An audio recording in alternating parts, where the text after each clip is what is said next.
What's happening, everybody? Jeff Lightsy Jr. here with the Black Boss channel and Victory Formation. Be sure to hit the thumbs up button, like, share, subscribe, and the notification bell because we upload every single day. Now, the NBA has created a social justice award, the Kareem Abdul-Jabbar Award, and I'm going to read off from ESPN.com about the new Kareem Abdul-Jabbar Award and the social justice and what it's going to mean and what I think it means moving forward. So the NBA has created a new award in honor of Kareem Abdul-Jabbar, the league's all-time leading scorer and civil rights activist, that will recognize a player who embodies his striving for social justice and racial equality, the league announced on Thursday.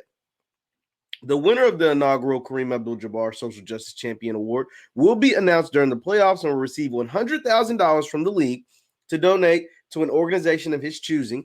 4 additional finalists will receive $25,000 from the league. Kareem went on to say, "It's nice to see the NBA try to promote social justice awareness, and I'm very flattered that they would see fit to name the award after me. I know I have some history with this, so I'm happy the way it's worked out. All 30 teams will nominate a player for the award, and the finalists will be selected by a 7-person committee composed of league executive, activists, and former NBA players." Gotta think about that. Aside from being one of the sport's greatest contributors, Abdul-Jabbar is also a man of conviction who, in the face of the Jim Crow era segregation and racial discrimination, took principle and stands for the betterment and progress of African Americans. Growing up in Dickman housing projects in New York City, Abdul-Jabbar was exposed to governmental neglect and targeted of injustices toward poor Black people. Incidents such as the murder of Emmett Till in 1955, when Abdul-Jabbar was just 8 years old, and the Harlem riots in 1964, sparked by the fatal shooting of James Powell, 15-year-old Black boy, by the New York City police, and what triggered Abdul-Jabbar's ascent into racial politics. And as we all know, Kareem went on to be a successful basketball player, but he also was a part of things like this. The Cleveland Summit, it says it right here. While in the NBA, Abdul-Jabbar and other famous Black athletes, including Jim Brown and Bill Russell, organized the Cleveland Summit in support of boxing champion Muhammad Ali's decision to refuse the U.S. Army during the Vietnam War. Today, Abdul-Jabbar sees many similarities on how Colin Kaepernick, LeBron James, Maya Moore have taken a measured approach to racial equality, work as he and others did during the civil rights movement. Okay, so what are my thoughts about this award? I think it's a cool thing. I think it could be very beneficial, right? That's where I'm gonna start. I think it could be very beneficial. Here is what I always find fascinating, right? Kareem gets this award named after him, and rightfully so. Kareem Abdul-Jabbar has done some really great things. Like I said, over my shoulder right here, you got him, Jim Brown. I don't know if you guys can see it. Him, Jim Brown, Bill Russell, with Ali at that Cleveland Summit. A bunch of the players from the Cleveland Browns were there. So yeah, and Kareem is someone, listen to his name. His name's Kareem Abdul-Jabbar. He wasn't born Kareem Abdul-Jabbar. He converted into the Nation of Islam once he got to the NBA. And he went from Lew Alcindor, the greatest college basketball player in the history of the world, to Kareem Abdul-Jabbar, a member of the Nation of Islam, a follower of Louis Farrakhan and Elijah Muhammad, right? So that when think about the Nation of Islam during that time got 2 of the biggest professional athletes in the world to convert to the NOI during a time the NOI was looked at as almost like a terrorist group, right? America had waged war against the Black Panther Party, against Martin Luther King, against Malcolm X, and against the entire Nation of Islam. And they got Kareem Abdul-Jabbar, who's the best basketball player in the world, and Muhammad Ali, aka Cassius Clay, who's the greatest boxer in the world, to convert. So that's another thing. But here's why I find it interesting. I say all that to say this. I find it interesting because now that Kareem is 74 years old, he's seen, he's an older man, and you give him his flowers now. But when he was in his early stages of the NBA, Kareem's houses were broken into and vandalized. Kareem was not seen as this loving figure. He converted into the Nation of Islam. That was not something that a lot of people were a fan of. And all of these social justice acts, things like the Cleveland Summit, was not something that was praised during its time. It was not something that was held in high regard. Hell, the racism against Jim Brown and all the foolishness that happened with the NFL forced him to retire after only 9 years. And he went into acting. He said, man, bump this. I'll leave this and go into acting. So it's nice to see our legends, our heroes being recognized now. But when they were actually doing the work and when they were putting in work on the ground level, there was a lot of rebuttal and a lot of backlash, not just from the white people. You expect that, but even from a lot of black people. So I find that very interesting when they get old and look weak. And they're not weak. Don't get me wrong. Kareem is far from weak, but they're older. They look like less gentle, less aggressive, less ready to like get stuff done because you're 70-something years old. Now it's like, oh, now we can name an award after you. Now we can recognize you. Now we can talk about in public what you did in the 50s and 60s and 70s because you're old now. And it's like socially acceptable now to talk about what you were doing. But when they were vandalizing your home and sending you death threats and doing all kinds of stuff, we're just going to sweep that under the rug. All right, that's neither here nor there. But the biggest thing about the Social Justice Award, what I am afraid of is that, yes, okay, you give the winner $100,000 and you give another $75,000 or another $100,000 to the four like runners up, right? The four guys who don't win it. They get $25 apiece to give to their charity. I'm scared that that money goes right back to people like Patrisse Cullors and Black Lives Matter organization, right? And we see what they're doing with the money. We see that they were able to raise $90 million, have a surplus of $60 million, and nobody even knew where the $30 million originally went to.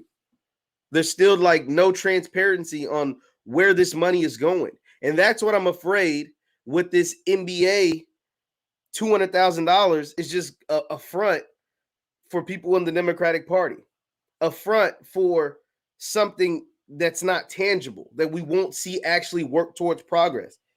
That is what I'm afraid of, because we know a lot of the sports leagues, mainly the NBA, is really a liberal league, right? It's ran by a lot of liberals. The players are backing a lot of the liberal candidates, and they don't even look at the other side. And I'm not telling somebody to be a Democrat or Republican. I'm just telling people to be on the side of what's right, and be on the side of just going to help black people the most, because that's what this is essentially supposed to do. If it's a social justice award, it's supposed to help black people, no matter if they're right-wing black people, left-wing black people who are independents or libertarian or whatever. It's supposed to help black people. It's supposed to help the black people that need the help the most. And I'm afraid that this $200,000 a year won't do what it's supposed to do, because we've seen the NBA and other said organizations say, oh, we're going to do things for black people. We're going to do things to help the community. We're going to do things. And they just donate to these big, broad, generalized organizations like Black Lives Matter and Patrisse Cullors and all of them. And then we never see any real results. We never see any real results. And that is what I'm afraid of. Will we see real results? Will this $200,000, which in the grand scheme of things for a lot of people and a lot of organizations is a very small number, but hey, $200,000 is $200,000. But will this actually go towards helping people? Will this go towards of helping the people who need the help the most? The grassroots organizations that are actually putting in the work and not going out here buying $1 million mansions. Multi-million-dollar mansions, multi-million dollars in real estate. Not go out here to people that's trying to be on TV to promote books. Not go out here and go to people who are ambulance chasers. That's what I want to see. That's what I am afraid of. I'm afraid that, yeah, on the surface level, this looks great. On the outskirts, this looks amazing. But will this actually benefit our people? I'm not so sure. Like I said, it sounds good. And I hope it really does go towards the right thing and does what it's supposed to do. But we've seen in the past organizations and social justice acts and social justice, go towards social justice movements. That's not always the case. Leave your thoughts in the comments down below on the NBA. The Kareem Abdul-Jabbar Service Award is going to go. It's going to go to a player to donate $100,000 to fight towards social justice for black people. We'll see what happens. And another thing, before I get out of here, actually, leave your comments down below. Hit the thumbs up button, like, share, subscribe. one other thing too is, so the NBA is like 85% black, right? And one thing I could see how this could be, you would think, and I made this mistake just now talking to you. You would think that this award and the award winner, when he wins, would donate that $100,000, and then the other $25,000 from the other 4 players that'll get it will donate their money directly towards black causes, because the league is 85% black. The league is, you know what I'm saying? But when you use social justice now, see, social justice and racial equality, you think black people helping the black community. A league that's 85% black is going to help the black community. But what you're going to get, maybe not this first year, hell, maybe not even the second year, but down the line, because I think this is going to be an ongoing thing, down the line, you're going to start seeing these black-brown coalitions. You're going to start seeing these black LGBT coalitions. You're going to start see, like, I'm taking my $100,000 or my $25,000 and donate it towards, getting Hispanic people equal rights, or getting LGBT equal rights, or getting, and that's where you're going to have me messed up. Not to say that Hispanic people don't need, they need their rights too. Not to say LGBT, because there's black people that are part of the LGBT community. Not to say that they don't need equal rights too. But black people, there's not a problem with black people wanting to help black people. There's not a problem. That shouldn't be an issue. That shouldn't be a crime for me to say, we want the Hispanics to do their thing too. We want the LGBT to be able to do their thing too. But I'm going to help black people first. I'm going to help my community first. My community's down bad, downtrodden, the worst right now. So I'm going to put this $100,000 or $25,000 or whatever towards my people.